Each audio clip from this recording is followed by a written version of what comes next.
శారద అనామిక ఒకరిని ఒకరు చూసుకుంటూ ఉంటారు. ఓ అత్తయ్య, నన్ను చూసిన చాలు కని మనం వచ్చిన విషయం చెప్పండి. నేను చెప్పాలా? నువ్వు చెప్పవా కోళ్ళ? అత్తవి కదా, ముందుగా మీరు మొదలు పెట్టండి. మా కథల్ని మా వీడియోలను చూస్తున్నారు, చాలా సంతోషం. ముందు మా మాటలు నచ్చితే చూస్తూ ఊరుకోవద్దు, ఛానల్ని సబ్స్క్రైబ్ చేయాలి కదా. అవునత్తయ్య, మా నింటి నవ్వులు కథలు మీకు రోజు రావాలంటే సబ్స్క్రైబ్ తప్పనిసరి. మర్చిపోకండి, లైక్ కొట్టడం మర్చిపోబాకండి, అది మా కోడలకు చాలా ఇష్టం. షేర్తో పాటు కామెంట్ కూడా చేయండి. మా అత్త కోడల ఛానల్ని సబ్స్క్రైబ్ చేసి మా కుటుంబంలో ఒకరిగా మారిపోండి. ఇక కథలోకి వెళ్దాం. అది జనవరి నెల. విపరీతమైన చలి. పేద కోడలు అనామిక తన ఆడపడుచు మమతతో కలిసి కట్టెల పొయ్యి దగ్గర జొన్న రొట్టెలు చేస్తుంటే అత్తగారు శారద, మావగారు ప్రసాదు, భర్త రమేషు, మరిది ప్రకాషు ఇంట్లో కూర్చొని వేడివేడి రొట్టెలు తింటూ ఉంటారు. అమ్మా, నాకింకో రొట్టె కావాలి. ఎల్లి మీ వదిన అడుగు బాబు, వేడివేడిగా చేసి పెట్టుద్ది. అవును బాబు, ఎల్లి వదినడుగు. ఎంతైనా నువ్వు గారాల మరిదివిగా, నిన్నొక్క మాట కూడా అన్నయ్యదు. ఎల్లి తెచ్చుకోపో. బయట చలి ఘోరంగా ఉంది. నాకు రొట్టొద్దు, ఏమొద్దు, నేను వెళ్ళి పడుకుంటాను. అన్ని రొట్టెలు మీరే తినేసి వచ్చి పడుకోండి అని ప్రకాష్ లేచాడు. రమేష్ చూసి, తమ్ముడు నువ్వు కూర్చో, మీ వదినికి చెప్పి నేను తెప్పిస్తానుగా, కూర్చో. ప్రకాష్ కూర్చున్నాడు. అనామిక, తమ్ముడికి ఓ రొట్టె కావాలంట, చెల్లెలతో పంపించు. అలాగేనండి, ఇప్పుడే పంపిస్తున్నాను.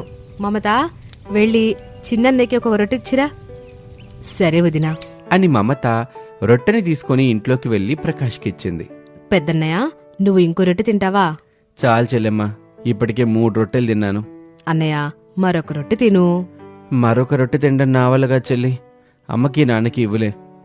ఒక రొట్టె తీసుకురానా నాన్న? తీసుకురా తల్లి. అమ్మా, నీకు? నాకు చాలే అమ్మా, ఇక నువ్వు వదిన తినేయండి. నాన్నకి ఒక రొట్టెనిచ్చిన తర్వాత నేను వదిన కలిసి తింటాం అని మమత అనామిక దగ్గరికి వచ్చి ఒక రొట్టెని తీసుకుని వెళ్లి ప్రసాద్కి వేసింది. ఇంక నువ్వు వదిన తినండ్రా. అలాగే నాన్నా అని మమత పప్పు గిన్నెని తీసుకుని అనామిక దగ్గరికి వచ్చి కూర్చుంది. ఇద్దరూ రొట్టెలు తింటూ ఉంటారు. వదినా, చెప్పు మమత. అదే వదినా, నా కాలేజ్ ఫీజు గురించి అన్నయ్యకి చెప్పావా? మమత, ముందు రొట్టెలు తిను, మనం నీ ఫీజు గురించి తర్వాత మాట్లాడుకుందాం. అది కాదు వదినా, ఫీజు కట్టడానికి ఇంకా 2 రోజుల టైం ఉంది. మమత, తినేటప్పుడు దేని గురించి ఆలోచించొద్దు, నేను చెప్పాను కదా. ముందు రొట్టెలు తిను, ఆ తర్వాత చలిమంట వేసుకొని మనం అన్ని విషయాల గురించి మాట్లాడుకుందాం అని అనామిక చెప్పగానే మమత మౌనంగా రొట్టెలు తింటుంది. నువ్వు చాలా మంచిదానివి మమత, చెప్పగానే బుద్ధిగా వింటావు అని ఇద్దరూ రొట్టెలు తింటూ ఉంటారు. దుప్పటి కప్పుకొని బెడ్ మీద కూర్చున్న అన్నయ్య రమేష్ దగ్గరికి ప్రకాష్ వచ్చాడు. ఏం కావాలి తమ్ముడు? అన్నయ్య, కాలేజీలో టూర్ ప్లాన్ చేస్తున్నారు. ఎంత డబ్బు కావాలరా? 5,000 కావాలన్నయ్యా. సరే తమ్ముడు, వెళ్ళి మీ వదిన అడుగు, అంతా తనే చూసుకుంటుంది. వెళ్ళు, మీ వదిన అడుగు. కాలేజ్ టూర్ గురించి వదినకి చెప్పి 1 వారం రోజులవుతుంది. ఇప్పటి వరకు వదిన 1,000 రూపాయలు కూడా సర్దుబాటు చేయలేకపోయింది. ఇలా చూడు తమ్ముడు, నేను నాన్న చేసేది కూలి పనులు. కూలి చేసిన రోజే డబ్బులు వస్తాయి. ఆ డబ్బులు తీసుకొచ్చి మీ వదినకే ఇస్తాం. మొత్తం తనే చూసుకుంటుంది. ఇప్పుడు నేను వెళ్ళి మళ్ళీ వదిన్ని ఏమని అడగాలన్నయ్యా? నా దగ్గరైతే డబ్బు లేదు తమ్ముడు, వెళ్ళి మీ వదిన్ని అడుగు, వెళ్ళు అని రమేష్ చెప్పగానే ప్రకాష్ అవి మాట్లాడకుండా బయట చలిమంట వేసుకుని కూర్చున్న అనామిక మమత దగ్గరికి వచ్చాడు. రా ప్రకాష్, వచ్చి నువ్వు కూడా కూర్చో. ప్రకాష్ కూర్చున్నాడు. ఇప్పుడు చెప్పుదినా, నా కాలేజ్ ఫీజు గురించి ఏమాలోచించో? కడతానని చెప్పాను కదా మమత. 2 రోజులు మాత్రమే టైం ఉంది వదినా. మమత, 2 రోజులు అంటే 48 గంటలు అని అనామిక లెక్క చెప్తుంటే మమత కల్పించుకొని, అబ్బా వదిన, ఆ లెక్కలు నాకు కూడా తెలుసు. నువ్వు ఏం చేస్తావో ఎలా చేస్తావో నాకు తెలీదు. 2 రోజుల్లో నాకు కాలేజ్ ఫీజు కట్టాలి, లేదంటే నేను ఊరుకోను అని కోపంగా ఇంట్లోకి వెళ్ళిపోతుంది. చెప్పు ప్రకాష్, నీకేం కావాలి? కాలేజ్ టూర్ గురించి చెప్పాను కదొదినా. 5,000 అడిగావు కదా? అవునొదినా, ఇంకో 1 వారం రోజులు టైం ఉంది. ప్లీజ్ వదినా, ఎలాగైనా నన్ను టూర్కి పంపించు, మా అమ్మవి కదూ. అలాగే ప్రకాష్, నిన్ను ఖచ్చితంగా కాలేజ్ టూర్కి పంపిస్తాను. మా వదిన చాలా మంచిది అని సంతోషంగా ప్రకాష్ వెళ్ళిపోయాడు. అనామిక అలాగే చలిమంట దగ్గర కూర్చొని, ఆడపడుచు మమత కాలేజ్ ఫీజు మరిది ప్రకాష్ కాలేజ్ టూర్కి కలిసి మొత్తం 20,000 వరకు కావాలి. ఏం చేస్తే అంత డబ్బు వస్తుంది? అనుకుంటూ ఆలోచిస్తూ ఉంటుంది. అలా సమయం గడుస్తూ ఉంటుంది. మరుసటి రోజున భర్త రమేషు మావయ్య ప్రసాదులకు లంచ్ బాక్సులు కట్టి పనులకు పంపించింది. మమత, ప్రకాష్, మీరు కూడా రండి, మీ లంచ్ బాక్సులు రెడీ అయ్యాయి అని అనామిక పిలవగానే అనామిక దగ్గరికి వచ్చారు. ఇద్దరికి లంచ్ బాక్సులు ఇచ్చి పంపించింది. అత్తయ్యా, అత్తయ్యా అని శారదని పిలిచింది. పెరట్లో ఉన్న శారద ఆ పిలుపు విని ఇంట్లోకి వచ్చింది. ఏం కోళ్ళ? అత్తయ్య, నేను పొలం పనికి వెళ్తున్నాను. అన్నం కూర ఉంది, తిని ఇంటి దగ్గర జాగ్రత్తగా ఉండండి. సర్లే కోళ్ళ అని చెప్పగానే అనామిక ఇంటి నుంచి బయలుదేరింది. దారిలో వనజ కలిసింది. ఇద్దరూ మాట్లాడుకుంటూ పొలం దగ్గరికి వచ్చారు. పొలంలో పనులు చేయడం ప్రారంభించారు. టౌన్లోని ఒక బిల్డింగ్ దగ్గర రమేషు ప్రసాదులు ఇటుకలు మోస్తూ ఉంటారు. శారద మాత్రం పక్కింటి పార్వతితో ముచ్చట్లు పెడుతూ నవ్వుకుంటూ ఉంటుంది. ఇలా సమయం గడుస్తూ ఉంటుంది. ఇక సాయంత్రం అయ్యింది. చలికాలం కావటంతో తొందరగానే చీకటి పడుతుందని రైతులు ఇంటి బాట పట్టారు. వాళ్లతో పాటు అనామిక, వనజ కూడా వెళ్తూ ఉన్నారు. దారి వెంట చెట్లు ఉండటంతో చలి మరింత ఎక్కువగా ఉంటుంది. దాంతో అందరూ గజగజా వణుకుతూ అతి కష్టంగా నడుస్తున్నారు. అప్పుడు చిన్నయ్య అనే రైతు, ఎవరైనా ఈ పొలం గట్టున వేడివేడిగా వంటలు పెడితే బాగుండు. పెడితే ఏం చేస్తావు బాబాయ్? ఈ చలికి తట్టుకోలేక ఆ వేడివేడి వంటల్ని కొనుక్కొని తింటూ ఇంటికి వెళ్తుంటాను తల్లి. బాబాయ్, ఈ పొలం గట్టున వేడివేడి వంటలు పెడితే ఎవరు కొంటారు చెప్పు? ఎందుకు కొంటారు తల్లి? ఖచ్చితంగా కొంటారు. సాయంత్రం పూట పొలం పనులు ముగించుకొని ఇంటికెళ్ళేవాళ్ళు ఎంత లేదనుకున్నా 500 మంది వరకు ఉంటారు.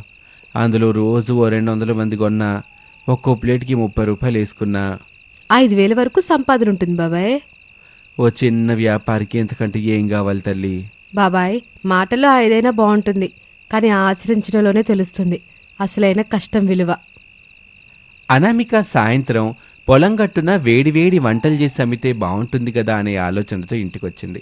శారద పొయ్యి దగ్గర వంట చేస్తూ ఉంటుంది. అనామిక పొయ్యి దగ్గర కూర్చుంది. అత్తయ్య, నేను వంట చేస్తాను, మీరు వెళ్ళి ఇంట్లో కూర్చోండి. వద్దులే కోళ్ళ, పొలం పనులు చేసి చలిసిపోయావు. వీళ్ళు వేసిరాని తీసుకో. వంట అయ్యాక అందరిని పిలుస్తాను కదా, అప్పుడు అందరం కూర్చొని తిందాంలే. సరే అత్తయ్య అని అనామిక ఇంట్లోకి వెళ్ళింది. అలా సమయం గడుస్తూ ఉంటుంది. శారద వంట పూర్తి చేసి, అందరూ వచ్చి కూర్చోండి, విడివేడిగా అన్నమో చారు చేశాను అని శారద ఇంట్లో వంటలు పెట్టింది. అందరూ కూర్చున్నారు. అందరూ ఆనందంగా తింటారు.